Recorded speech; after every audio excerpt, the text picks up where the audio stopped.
Astro TV அனுசிய நேயர்களுக்கு வணக்கம். உங்கள் ஜோதிடர் முருகேசன் பேசுகிறேன். இன்றைய வீடியோவில் சிம்ம ராசிக்காரர்களுக்கு இந்த பராபவ வருஷ ஆண்டு முழுவதும் என்னென்ன அதிர்ஷ்டங்கள் கிடைக்கும் என்பதை பற்றி தான் இன்றைய வீடியோவில் நாம் பார்க்க இருக்கிறோம். இந்த பராபவ வருஷமானது 14/4/2026 அன்று பிறக்கிறது. அதாவது சதய நட்சத்திரத்தில் துவாதசி திதியில் செவ்வாய்க்கிழமை பாருங்க புத்தாண்டு பிறக்கிறது, தமிழ் புத்தாண்டு. சரி, இந்த தமிழ் புத்தாண்டு முழுவதும் சிம்ம ராசிக்காரர்களுக்கு என்னென்ன யோகங்கள் கிடைக்கும் என்பதை பற்றி தான் இன்றைய வீடியோவில் நாம் பார்க்க இருக்கிறோம். இப்போ சிம்மம் பாருங்க, காலபுருஷ தத்துவத்தில் 5வது ராசி. இந்த ராசிக்கு அதிபதி தலைமை கிரகமான சூரிய பகவான் ஆவார். சிம்ம ராசிக்குள் மகம் நட்சத்திரம் 4 பாதங்களும், பூரம் நட்சத்திரம் 4 பாதங்களும், உத்திரம் நட்சத்திரம் 1ஆம் பாதமும் இந்த ராசிக்குள் வரும். பொதுவாக சிம்ம ராசிக்காரர்கள் அப்படின்னாலே பாருங்க, நல்ல அழகான தோற்றம் கொண்டவர்கள், கம்பீரமான நடை உடையவர்கள், கௌரவம் பார்க்கக்கூடியவர்கள், அதே போல எந்த ஒரு செயலையும் முன்னின்று நடத்தக்கூடியவர்கள், நாட்டுக்காக வீட்டுக்காக தங்களை அர்ப்பணித்துக் கொள்ளக்கூடியவர்கள், இதெல்லாம் பாருங்க சிம்ம ராசிக்காரர்கள். சரி, சிம்ம ராசிக்காரர்களுக்கெல்லாம் இந்த பராபவ வருஷம் முழுவதும் எப்படி இருக்கும் அப்படின்னு பார்த்தீங்கன்னா, இப்போ சிம்ம ராசிக்காரர்களுக்கு கோச்சாரத்தை பார்த்தோம்னா ராசிக்குள்ள கேது பகவான் சஞ்சாரம் செய்து கொண்டிருக்கிறார். இப்போ ராசிக்குள்ள கேது பகவான் பாருங்க, மகம் நட்சத்திரம் 4ஆம் பாதத்தில் தற்போது சஞ்சாரம் செய்து கொண்டிருக்கிறார். 7ஆம் இடத்துல ராகு வந்து சதய நட்சத்திரம் 2ஆம் பாதத்தில் தனது சொந்த நட்சத்திரம் பயணம் செய்கிறார். அதே போல பாருங்க, சனி பகவான் ராசிக்கு 8ஆம் இடத்துல, அதாவது அஷ்டம ஸ்தானத்தில் அஷ்டம சனியாக சஞ்சாரம் செய்து கொண்டிருக்கிறார். அதே போல குரு பகவான் பாருங்க ராசிக்கு 11ஆம் இடத்திலே சஞ்சாரம் செய்து கொண்டிருக்கிறார். அதே போல சிம்ம ராசிக்காரர்களுக்கு குரு பகவான் பாருங்க லாபஸ்தானத்தில் சஞ்சாரம் செய்து கொண்டிருக்கிறார். வைகாசி 18ஆம் தேதி வரையும், இந்த பராபவ வருஷத்தில் வைகாசி 18ஆம் தேதி வரையும் லாபஸ்தானத்தில் இருப்பார். வைகாசி 18ஆம் தேதிக்கு அப்புறம் விரயஸ்தானத்தில் உச்சபலத்தில் குரு பகவான் அமர இருக்கிறார். அப்போ இந்த வைகாசி 18ஆம் தேதிக்குள்ள ஒரு சிலருக்கு பாருங்க திருமணம் ஆகாதவர்களுக்கு திருமணம் நடக்கக்கூடிய வாய்ப்புகள், குழந்தை பாக்கியம் உருவாகக்கூடிய வாய்ப்புகள், திடீர் பதவி, திடீர் யோகம், திடீர் அதிர்ஷ்டம், பணவரவு இதெல்லாம் வருவதற்கு வாய்ப்பு இருக்கு. மேலும் சிம்ம ராசிக்காரர்களுக்கு பாருங்க, இந்த அஷ்டமஸ்தானத்தில் இருக்கக்கூடிய சனி பகவானை குரு பகவான் பார்வையிட இருக்கிறார். அப்ப சிம்ம ராசிக்காரர்களுக்கு இந்த அஷ்டம சனியினுடைய தாக்கம் பாருங்க குறைய இருக்கிறது. இந்த பராபவ வருஷத்துல வைகாசி 18ஆம் தேதி, அதே போல ஜூன் மாதம் 1ஆம் தேதியிலிருந்து குரு பகவான் 12ஆம் இடத்துல வந்து தனது 9ஆம் பார்வையால் ராசிக்கு 8ஆம் இடத்தை பார்வையிட இருக்கிறார். 8ஆம் இடத்துல சனி பகவான் இருக்கிறார். சனி பகவான் சிம்ம ராசிக்காரர்களுக்கு 6க்கும் 7க்கும் அதிபதி. அவர் 8ஆம் இடத்துல இருக்கிறார். அப்ப இந்த 8ஆம் இடத்துல இருக்கக்கூடிய சனி பகவான குரு பகவான் பார்வையிட இருப்பது பாருங்க சிம்ம ராசிக்காரர்களுக்கு ஒரு நல்ல அதிர்ஷ்டம் அப்படின்னு சொல்லலாம். ஏன் அப்படின்னா, அந்த அஷ்டமசனுடைய தாக்கம் குறையும், உங்களுக்கு நல்ல ஒரு பண வரவுகளை கொடுக்கும். ஏன் அப்படின்னா, சனி அமர்ந்த வீட்டுக்குடைய குரு பகவான் உச்சம் பெற்று அந்த சனியை பார்வையிட இருப்பது. சிம்ம ராசிக்காரர்களுக்கு குரு பகவான் பாருங்க 5க்கும் 8க்கும் அதிபதி. அப்ப யோகாதிபதினு சொல்லக்கூடிய குரு பகவான் 12ஆம் இடத்துல உச்சப்பலம் வர இருக்கிறார். சிம்ம ராசிக்காரர்களுக்கு சுப செலவுகள் வரும்.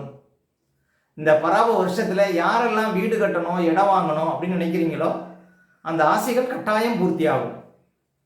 எப்படி பூர்த்தியாகும் அப்படின்னு பார்த்தீங்கன்னா, விரயஸ்தானத்துல இயற்கை சுபக்கிரகமான குரு பகவான் உச்சப்பலத்துல சஞ்சாரம் செய்திருக்கிறார். கிட்டத்தட்ட 1 வருஷம் இருப்பார். அப்ப விரயஸ்தானத்துல செலவு ஸ்தானத்துல ஒரு சுபக்கிரகம் இருக்கும்போது உங்களுக்கு சுப செலவுகள் வந்து சேரும்.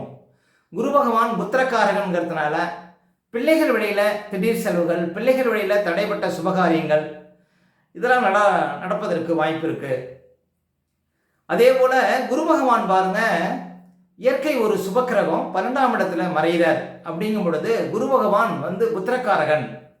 அப்ப பிள்ளைகள் வழியில தடைப்பட்ட சுபகாரியங்கள்லாம் நடப்பதற்கு வாய்ப்பு இருக்கு. இந்த பராபவ வருஷத்துல உங்களுடைய பிள்ளைகள் ஏதாவது வெளிநாடு போய் படிக்கணும் அப்படின்னா கூட இந்த காலம் ஒரு அதிர்ஷ்ட காலமாக இருக்கும், வருகிற ஜூன் மாதம் 1ஆம் தேதியிலிருந்து. அப்ப பிள்ளைகள் வழியில நீங்க எந்த காரியம் செய்யணும் அப்படின்னு நினைக்கிறீங்களோ அந்த காரியத்தை வெற்றிகரமாக நடத்த முடியும்.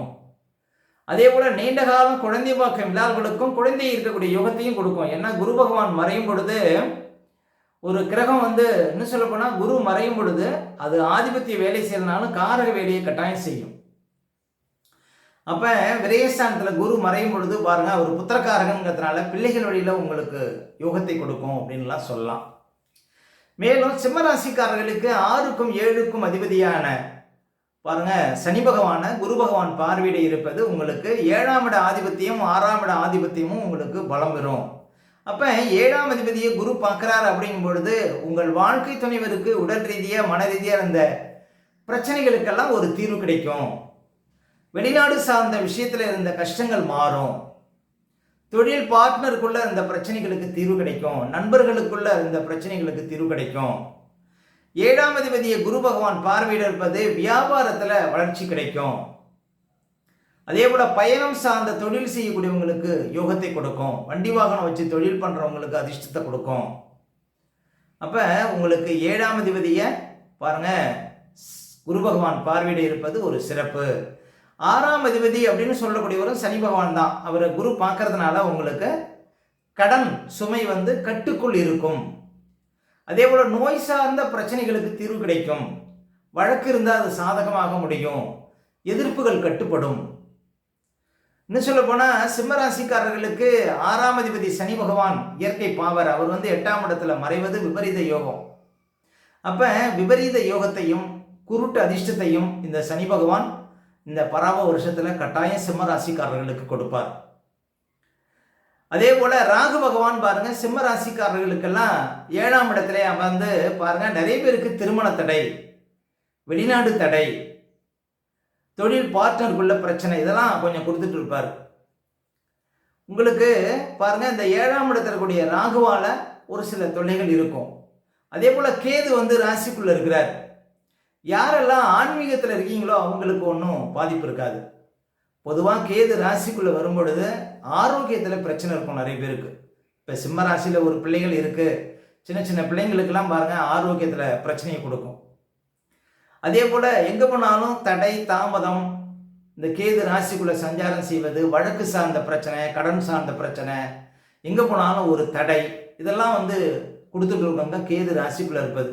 அப்போ உக்கிரமான தெய்வங்களை வழிபடுவது, ஆஞ்சநேயர் வழிபாடு, விநாயகர் வழிபாடு, இதெல்லாம் பாருங்க உங்களுக்கு அந்த வேகத்தை குறைக்கும் அப்படின்னு சொல்லலாம். அப்போ கேது ராசிக்குள்ள இருக்கிற வரையும் ஆன்மீக ஈடுபாடு உள்ளவர்களுக்கு பாருங்க அதிக பாதிப்பு இருக்காது. மற்றபடி பாருங்க உங்களுக்கு அதுவும் தற்போது மகம் நட்சத்திரத்தில் தன்னுடைய சொந்த நட்சத்திரத்தில் கேது பயணம் செய்கிறாருங்க. அப்போ மகம் நட்சத்திரத்தில் பிறந்தவர்கள் கொஞ்சம் ஆரோக்கியத்தில் கவனம் செலுத்தணும். இந்த கேது பயிற்சி வரையுமே பாருங்க உங்களுக்கு கேது பகவான் தனது சொந்த நட்சத்திரத்தில் தான் பயணம் செய்வார். இன்னும் கிட்டத்தட்ட ஒரு 8 மாதத்திற்கு. அப்போ மகம் நட்சத்திரத்தில் பிறந்தவங்க மட்டும் கொஞ்சம் விழிப்பாக இருக்கணும் அப்படின்னு சொல்லாங்க இந்த ராகு கேது பயிற்சி வர்ற வரையும். மொத்தத்தில் சிம்ம ராசிக்காரர்களுக்கெல்லாம் இந்த அஷ்டமசனியினுடைய தாக்கம் குறையும் இந்த பராப வருஷத்தில்.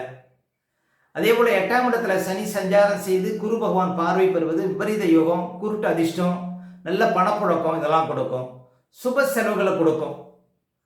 வீடு கட்டலாம், இடம் வாங்கலாம், இதெல்லாம் செய்யலாம் இந்த பராப வருஷத்தில் சிம்ம ராசிக்காரர்கள்.